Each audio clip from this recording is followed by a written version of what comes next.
Breaking right now at 11:30, a step closer to funding SEPTA. Within the hour, the Pennsylvania House voted to approve a new mass transit funding bill.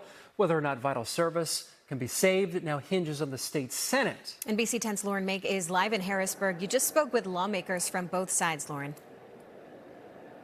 Yeah, Brenna and Keith, the bill that the House just passed this morning, the House, by the way, is over to my left.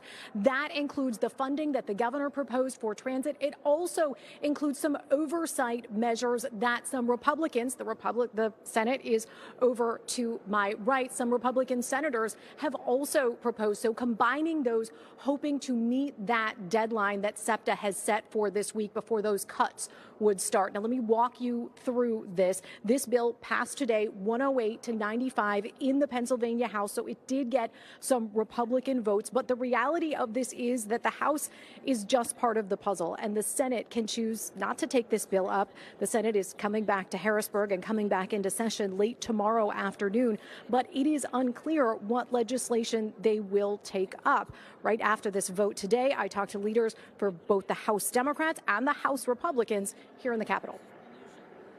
Have you gotten any indication that the Senate will take up this bill? Not yet. And so if they don't, what's your next step? Obviously, we need to see what the Senate can pass. The House now on 5 times has shown that in a million different ways, we are willing to be amenable to negotiation, to the ideas that they've put out. Every precondition they've put, we have checked those boxes. It is time for the Senate to act. We know that the budget hasn't been done on time. That's why we're still here trying to get something done. This sets us further back, and that was the problem with what we saw today. Leader Topper, you said this sets you further back. Democrats say that they are incorporating things that Republicans have said they want. So why doesn't this get you closer? You can't pick and choose what you want to put into a bill that's not agreed to.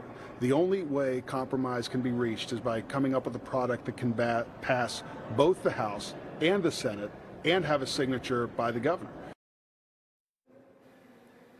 So there is no indication that they have a deal at this point.